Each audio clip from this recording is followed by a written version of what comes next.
Hi everyone, I'm going over a game I just played, so here we go. I'm watching at 2x speed, and I'll pause and discuss the points where there are decisions to be made. Okay, so at the start of the game, we can see we're against Lion, and we are playing as Unicorn. Let's go. Uh, Here, because they are Lion, I'm thinking of playing Rally to the Cause on the roll instead of on the Stronghold. Um, and then I was thinking, what do I want under the Stronghold in that case? And then I don't really have something good I want under the Stronghold. I could put Shameful Display under the Stronghold, but then I actually do want them to run into Shameful Display on the roll because that's an easy way to win. When you just dishonor their two glory guy and honor your dude. So I decide to just leave Rally to the Cause under the Stronghold anyway. Uh, at worst, it takes one conflict from them, where they have to attack in political um, to get rid of the trigger. Okay, so let's continue.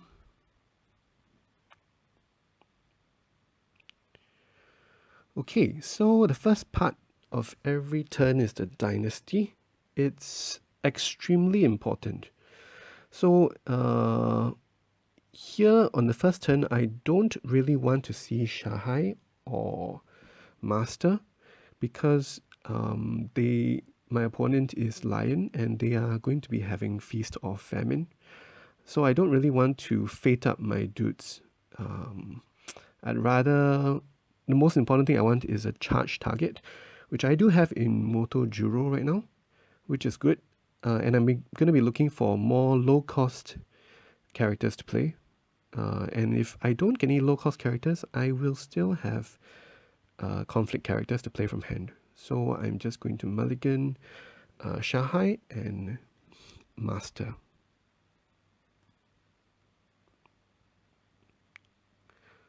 And I'm going to be mulliganing aggressively in the conflict for charge, because I want charge for Motojuro. Usually I play Shinjo or Tanzanai for the 5 cost charge target, but in this case I'm trying out Motojuro because I'm playing Crane Splash with duelist training. So Motojuro can just go into conflicts even when bowed with a duelist training and just bow lots of targets in political or military conflicts. So that's one change for the Crane Splash. So here in the conflict mulligan, we are, as I said before, we're looking for charge specifically. Since I didn't flop any low cost characters that I want to play, I still want to keep the Goblin Sneak. So I mulligan the rest of them and look for charge.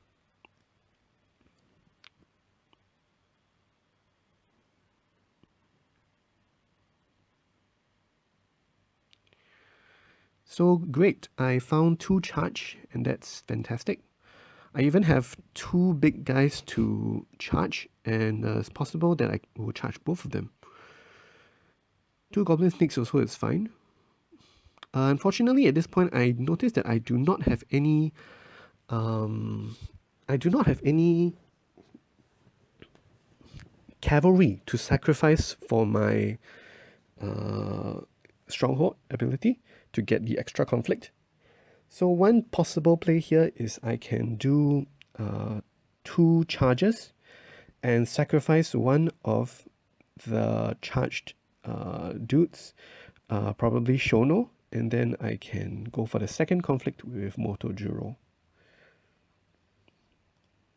It's just a possibility, although I don't really want to play both charges this turn.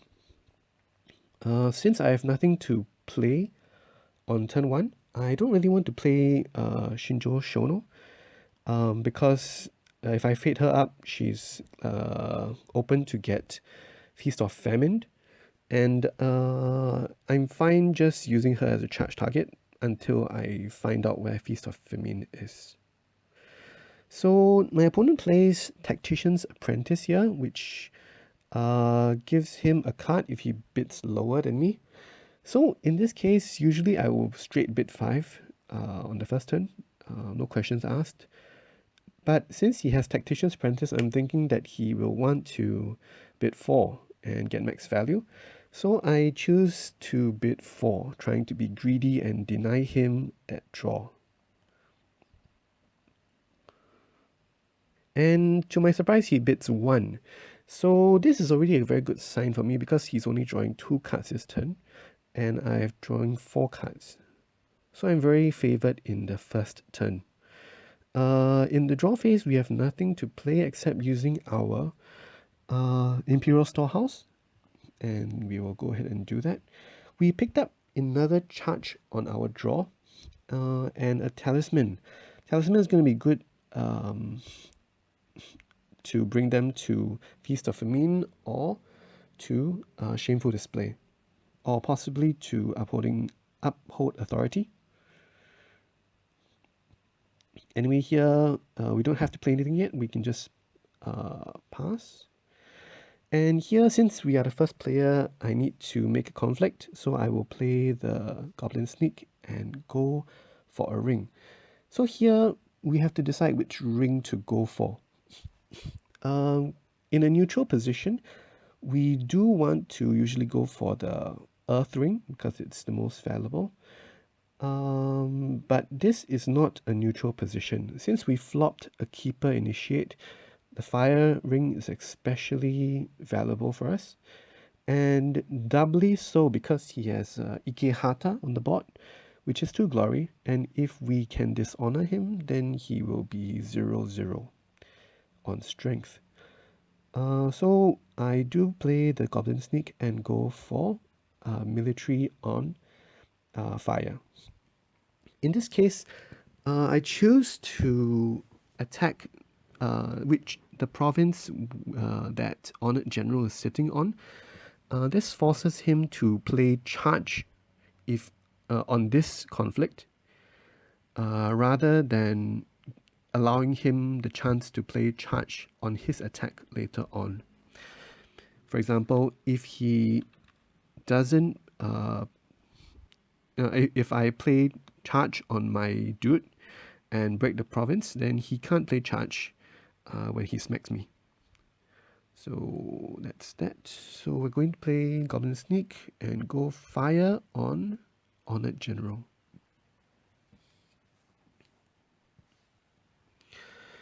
I also considered to play the second Goblin Sneak here, which removes his last fate. Okay, so here the province that I reviewed here is appealing to the fortunes, so it's not commonly ran. Here it is going to be pretty good for him, as he can bring out Honored General if I break this province. So my objective here is going to be try to break the province, try to win the conflict without breaking the province. I can try and break this province on my last conflict, or later on when he has nothing good on the dynasty flops. So let's see what he defends with. Here, both his dudes are 1 military strength, so he needs to invest a card if he wants to win this conflict. So I'll just pass. And he passes as well, so that's extremely good result for us. So at this point I can tell that he is pretty screwed. That conflict was gigantic for us. We both bowed a dude. He dishonored his 3-cost dude to become 0/0, and we got a free Keeper Initiate on the board. Okay, so let's continue.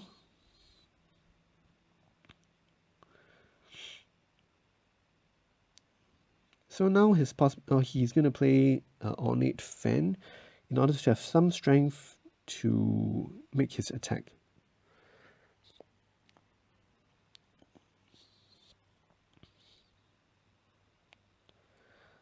So he's going for Political Water. That allows him to unbow his a Tactician's Apprentice. It's not a big deal, and so that is going to be fine for me. That's going to be fine for me. And although he reviewed my Feast of Famine, he's not breaking it, and that's just fine. That's just fine. So I just don't defend, because I can't defend anyway because I'm coverted, and I could play Talisman to bring him to another province, but there's absolutely no reason to right now. So I just pass.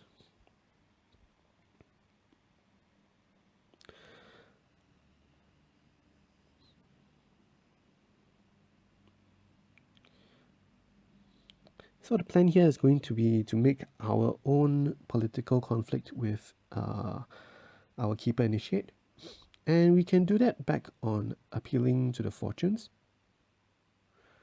So he honors his Ikehata and unbows his Tactician's Apprentice as expected. Yeah, so here we get the chance to decide which ring do we want. There's only two possibilities here, which are reasonable. The air ring is not worth anything. The earth ring is great as always, and the void ring is fine because it can kill off Ikehata.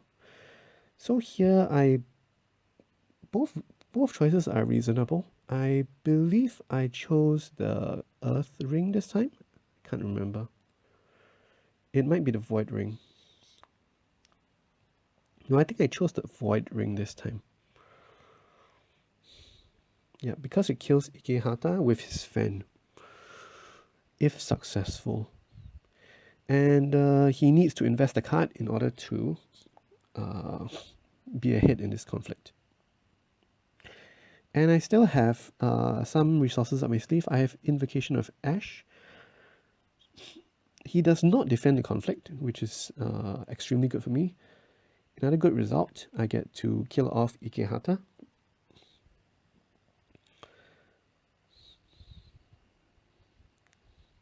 So now I'm just farming, appealing to the fortunes.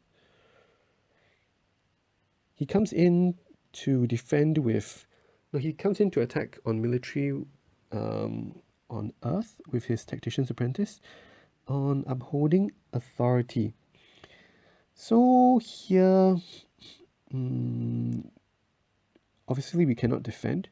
So what we can do here is to make the play that I talked about earlier, which is where we charge two dudes, and after we charge two dudes, we sacrifice one of them and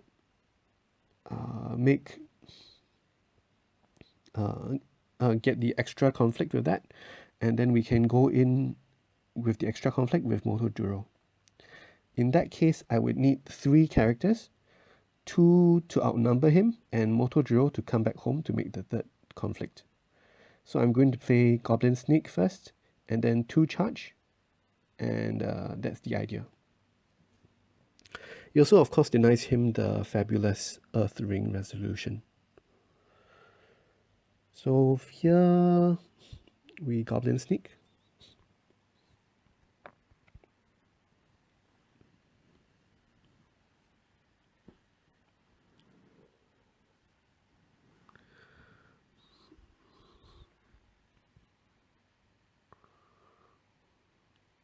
Taking away his last fate. He plays Fine Katana, which is completely fine. It is meaningless, as we are already going to charge our 2 dudes. That's our intention. So we go ahead and do that. So first charge Shono. The order here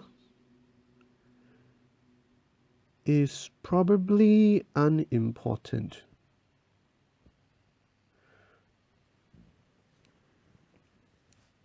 Yep, so we charge Shono here. He passes, and now we can execute the second part of the plan, which is to charge Motojuro and bring him back for the third conflict.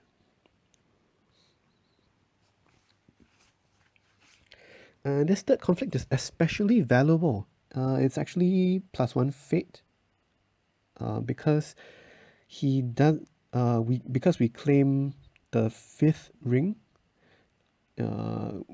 He doesn't get to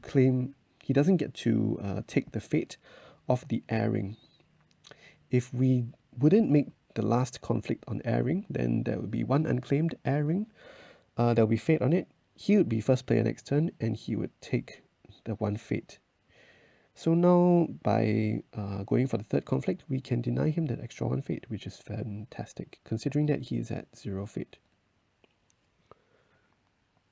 I also choose to commit the Talisman of the Sun. We get 2 procs off of it. He hasn't shown that he has any assassination this turn, else he probably would have played it to earlier on.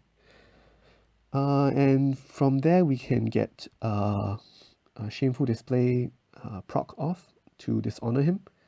And this is kind of valuable because he has a fate on him, so he's going to be around next turn, and we can reduce his strength by 1 and reduce his strength by 1. I'm talking about the Tactician's Apprentice. Honoring our own Goblin Sneak is just helpful in getting some personal honor. But the main thing is to reduce his strength. So here we go for Moto Jiro on to Appealing the Fortunes. And here it's important to count that whether we should go for Appealing to the Fortunes or in another province. I noticed that because once we go to Appealing to the Fortunes, he will get his Honored General out, and that gives him 1 free honor, which is fine, but he also gets 2 standing glory. So I want to make sure that I have Imperial Favor at the end of this turn. Imperial Favor is extremely important in this matchup because there's probably going to be 3 military conflicts every turn. Probably going to be 2 or 3 military conflicts every turn. So if we are all participating in every military conflict, that's going to be like a 6 military swing, 6 strength swing per turn, just for holding the Imperial Favor. That's 3 conflicts, and then each conflict +1 -1 swing. So that's 3 times 2. So yeah, I definitely want to have that. So here I notice that if I claim the air ring, I will have 4 count, and he will have 1 ring plus 2 from Honored General. So I still have the favor. So I go ahead and do that. His Honored General won't be able to participate in any conflict. I do notice that he is at a little bit of a higher honor, but that's completely fine. It's still extremely far away from ever getting an honor victory. So in this case, for the air ring, I can choose to take 2 honor myself or to take 1 honor from him. And since I like to draw cards, it's better to give yourself honor if you like to draw cards, so that you can bid 5 every turn. And especially, I noticed that he doesn't like to bid 5, so I'm going to be giving him some honor with his Tactician's Apprentice, which is also factoring into my decision on whether to take 2 honor or take 1 honor from him.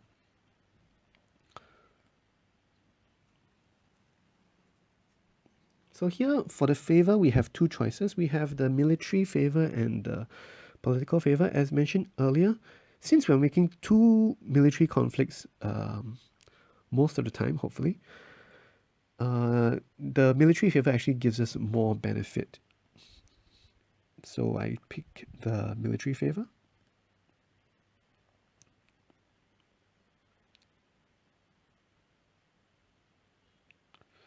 So now we're in a very good position. We have a much better board. We have Talisman on board.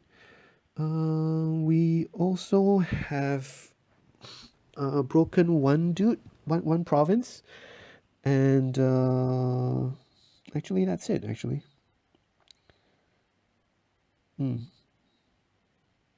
all right,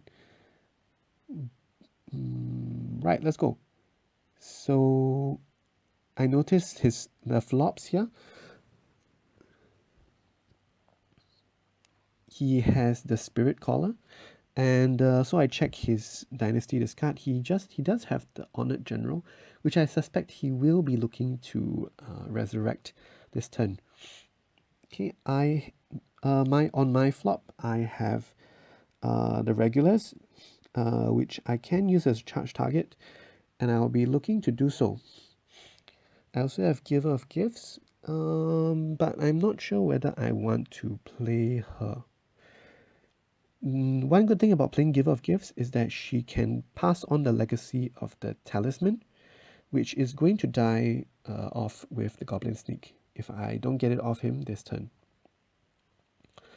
So anyway, he plays the Kitsu Spirit Collar, as expected, with 2 Fate, and here there are two choices here. One is to play the Giver of Gifts. I'm not intending to play the regulars here. So one is to play Giver of Gifts, and the other is to just pass. Since we already have a decent board, our board is enough for us to be able to make probably at least our 2 main conflicts, and we still have 5 cards to draw, and we also have a charge that we are ready to play and that we know cannot be countered by him. So the greedy option here is to just pass. If we play Giver of Gifts, he could pass and he could get a passing fate, and passing fate is always crucial because it's a 2 fate swing. So here I play the greedy play and I just pass.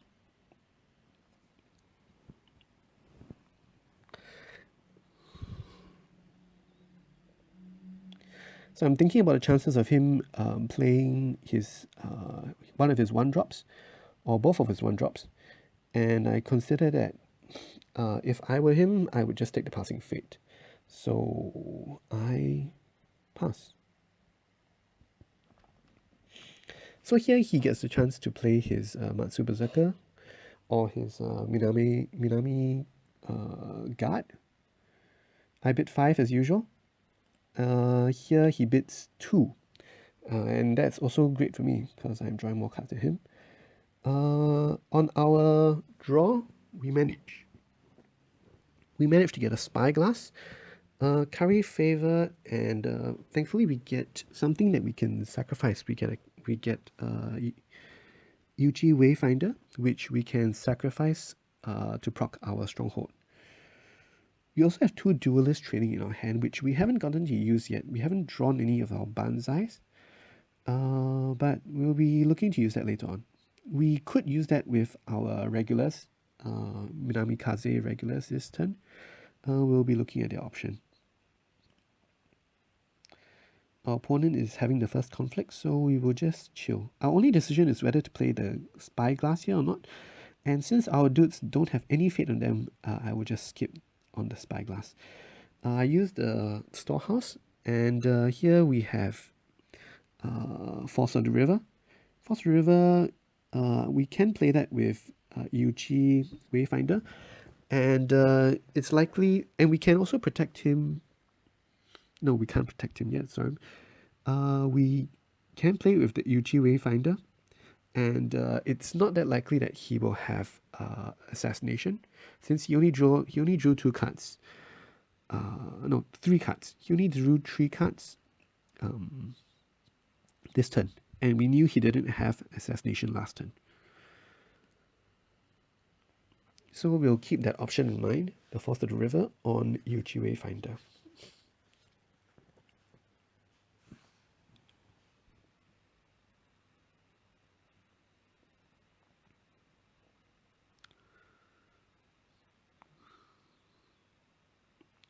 Although it's not really that good of an option, because we are planning on sacrificing the Wayfinder anyway this turn to get our extra conflict, if at all possible. So he goes in with a water conflict here with his Matsu Berserker. And he comes into our last province, which is Manicured Gardens. It Because it's water, I actually do not care at all about the ring that he went for. He can bow one of my dudes, but that's not really significant. Uh, and It seems like he is intent on reviving his honored general and going for a break here. And I'm fine to let him do that.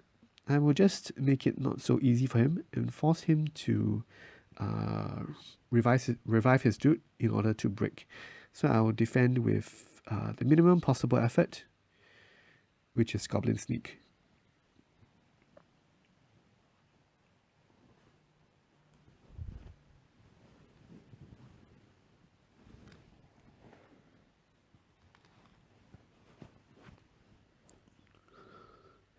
I could, if I wanted to, win this conflict, probably with a charge. But the problem is that I don't really care about this ring. So I'd rather try and win a conflict where I'm attacking. And also here, notice that I have 2 Curry Favor in my hand. I'm intending to play the Curry Favor on Kaze Regulars on my second conflict. And I want to make political conflict first and then military conflict second. That will allow me to curry favor on the regulars to make another attack with the regulars on the third conflict. So my intention here is to go first with a Keeper Initiate attack for the political and then go for military on my second conflict.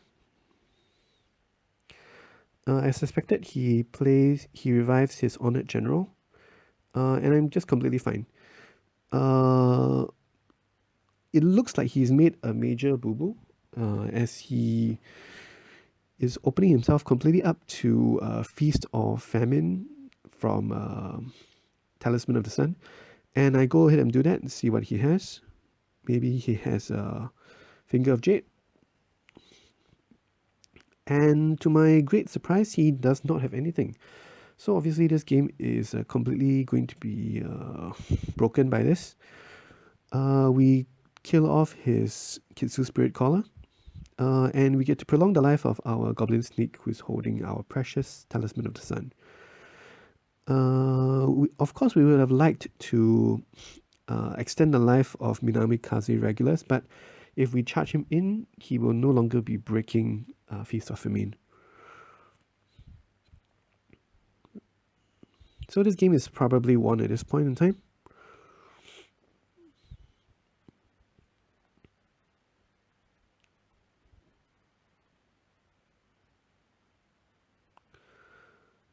Okay, so here because he bowed our Keeper Initiate, our original plan of going for political conflict first and then military conflict second is not going to be so easy.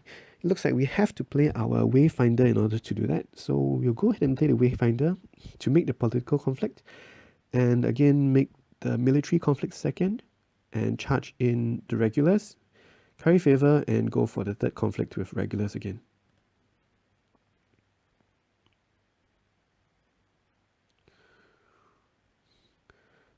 Here I make a mistake and decide to play one Fate on Yuchi Wayfinder, forgetting that I was going to use him for the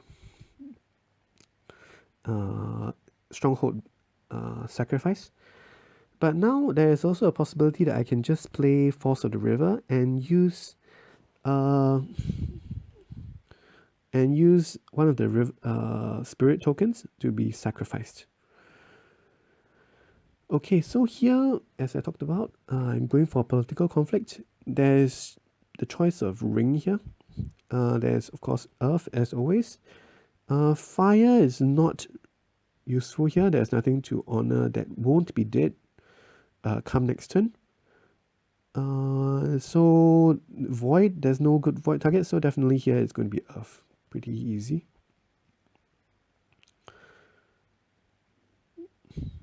So when I play my Uchi Wayfinder, I do not see his Feast of Famine, which is quite a problem because that means that when I charge in, if and when I charge in the regulars, I might just walk into Feast of Famine on one of his two still face down provinces. That's going to be a huge problem. That means that he can preserve his Kitsu Spirit Collar, and that's one easy way that he can turn the game around. I definitely do not want that to happen. So this is an easy trap here to fall into.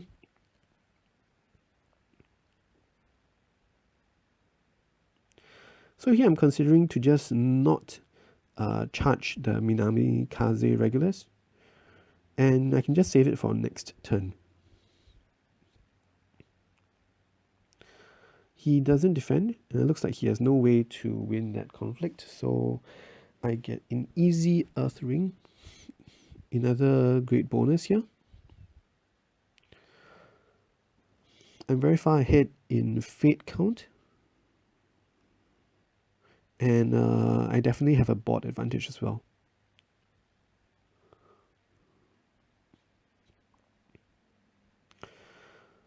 So my opponent here only has political conflict, and he doesn't have anything to really do with the conflict. So I will just, and for some reason he makes the conflict anyway. I pass.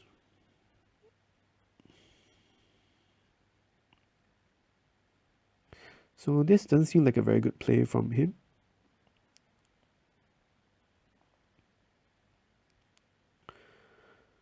And then he plays a reservist to get in the to win the ring.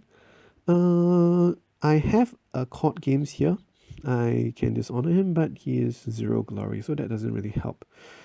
But in any case, the fire ring here is completely meaningless, so I'm completely fine to let him win this ring.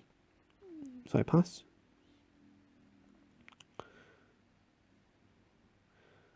The fire does can bring him 1 honor closer to 25 honor, but 25 honor is still so far away, so that's completely fine.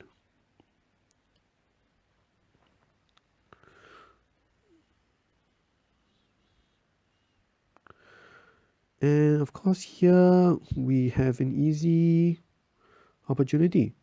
We just go for our Void Ring, kill off his last dude, his reservist. Here we have an option of which province to hit. If we go for the Manicured Garden, and then we charge in the regulars, we could go ahead of our plan and curry favor regulars and then go in for the third conflict with regulars, but then we might walk into Feast of Famine.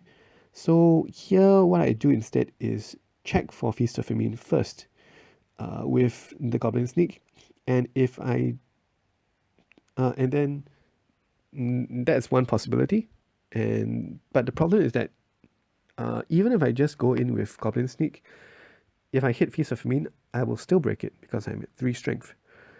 So I decide that the safest play here and the best play here is to just go for the attack on Manicured Gardens without charging in the Minami Kaze regulars and just saving it for next turn.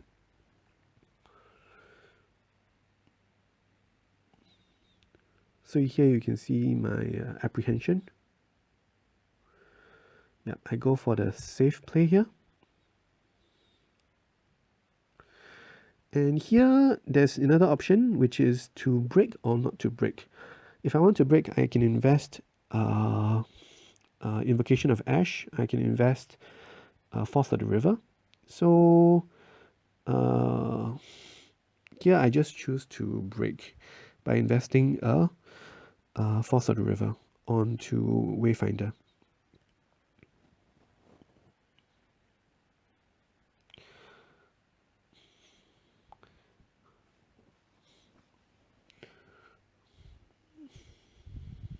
It's also reasonable to not brick, but it's not a big investment to brick here.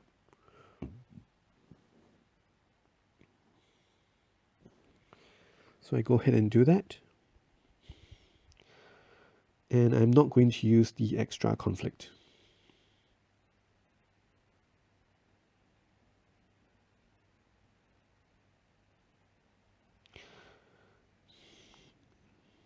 Even if I used Curry Favor to unbow Goblin Sneak and make a conflict with just Goblin Sneak, I could do that, but I could still run into the problem of a Feast of Famine,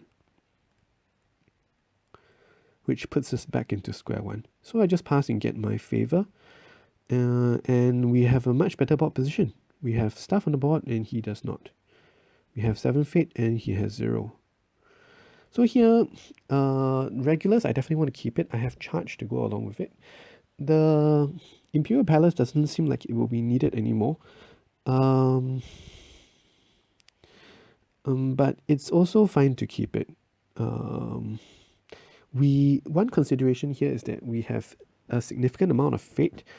So by removing the Imperial Palace, we have one more draw on the flop to find something that we can spend our fate on. So that's one consideration on whether to keep the palace or not. So here I'm greedy, I just choose to keep the palace. And here the flop, let's look at the flop. Our opponent has Lion's Pride Brawler and not much else that is really of note. He doesn't have Totori or anything that is really scary. So that's completely fine. On our side, we have our regulars. We have no other characters. For our opponent, he's definitely going to play his Lion's Pride Brawler. And then he has a possibility of wanting to play at least one more character. So it's probably 2 actions from him. We are the first player. Of course, I want to get the passing fate. It seems like we can safely do 1 action here, or possibly 2 actions here, and still have the passing fate. So one option here is to play the Minami Kaze regulars as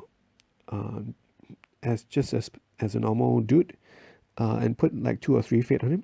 2 to 3 fate on him, yep. 2 to 4 fate on him probably. And that's one possibility. The other possibility here is to use the Windswept Yurt and hope that we find something else that we can play, because then we can charge the Minami Kaze regulars.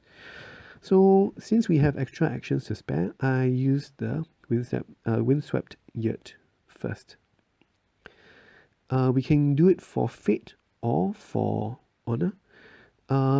Giving each player 2 honor puts him closer to 25 honor, but it's still so far from it that I don't really care.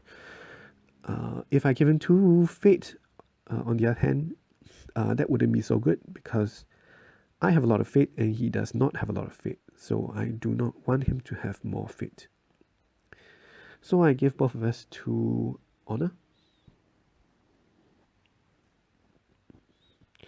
Unfortunately, I do not get a character off of Windswept Yurt. However, very fortunately, I do get a favorable grounds, and this will allow me to be safe from Feast of Famine.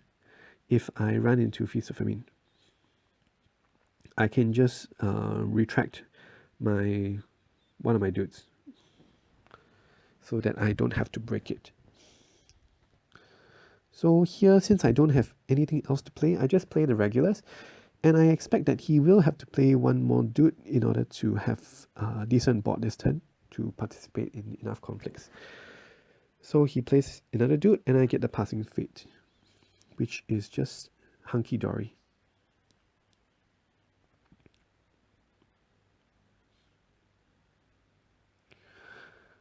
Here, I choose to draw 3. I should have drawn 5, I think. Um, yeah, I should have drawn 5. I was thinking that I still had 6 honor, but I forgot that I gained 2 more honor from Yurt. So even if I draw 5 and he draws 1, he'll be at 22 honor. That's still 3 honor away from victory, which is sounds like very little honor, but it's very easy to lose honor when all the unopposed conflicts come knocking. Okay, so here,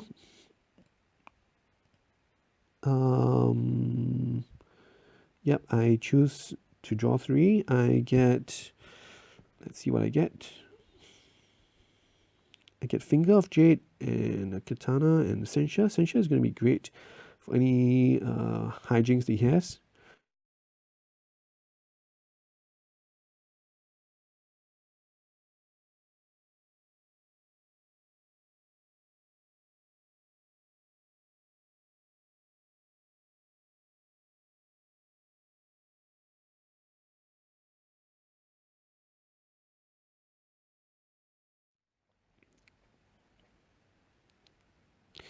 But now I am safe from Feast of Famine because I can favorable grounds out. I have the first conflict here. I will go for the regulars. I want to make a military conflict first so that I can unbow immediately and get cash out the value from Shiotomi encampment on my regulars. So now the choice is what ring do we want to go for? Of course, there is one fate on air ring, which is a 2 fate swing. If I don't take it, he can take it. But there is also a more juicy option here. Apart from the usual earth ring, we can also go for fire, which brings back our keeper initiate and is going to honor Minamikaze regulars, who is going to be probably making like 3 conflicts this turn. One regular, one with encampment, and one more with curry favor. So there is a lot of value in honoring the regulars. So I go for the military fire conflict and hope not to run into Feast of Famine. Here I decide to bring along one dude so that I can get for 2 reasons actually. One is so that I can get to proc Minamikaze regulars in case he defends with 1 dude. I can proc the regulars to draw the card and get a fate. And the other reason is that if I do encounter Feast of Famine, and this is the more important reason, I can bring back regulars and still hope to win the conflict without breaking Feast of Famine. Because I really do want that fire ring.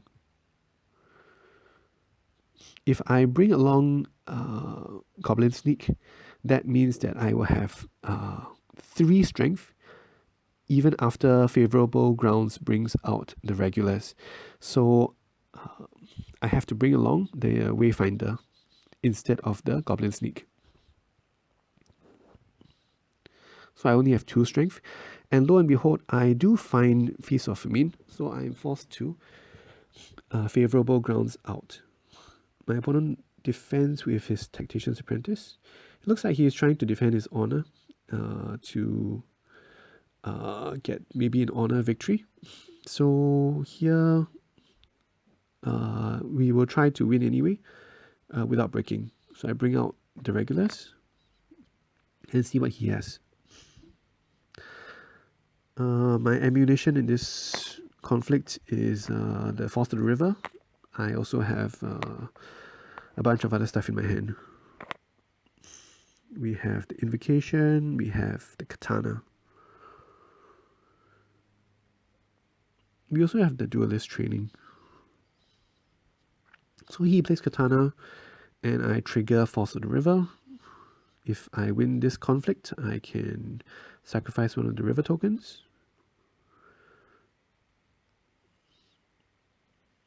And this is enough that I can win without breaking.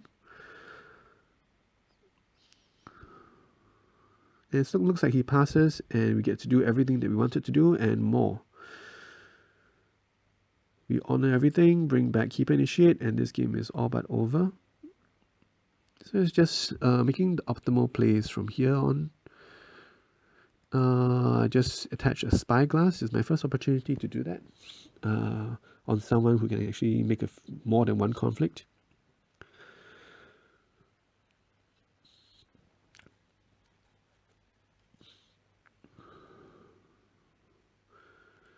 So here,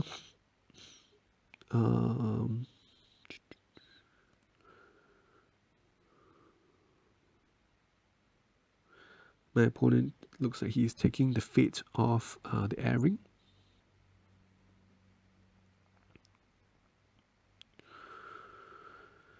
Seems like he's intent to go for the honor victory, but it's just unreasonable hope. So here, there's a I intended to just defend with Minami Kaze regulars, but the thing is that he could have strength in numbers, so I defend with 2 dudes instead.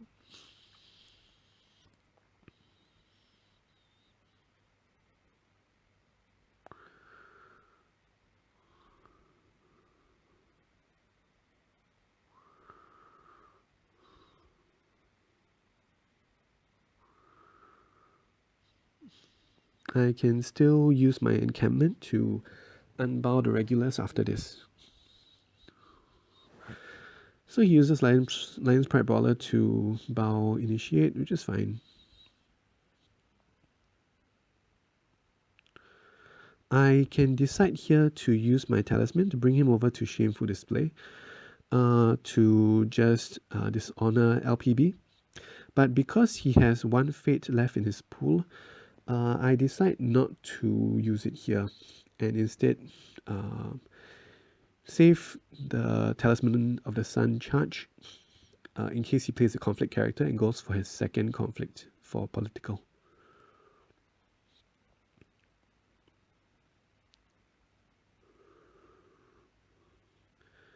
So he does for shame, which is fine.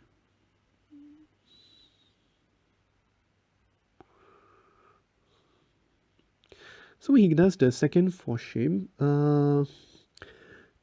I decide that I will just use the censure here.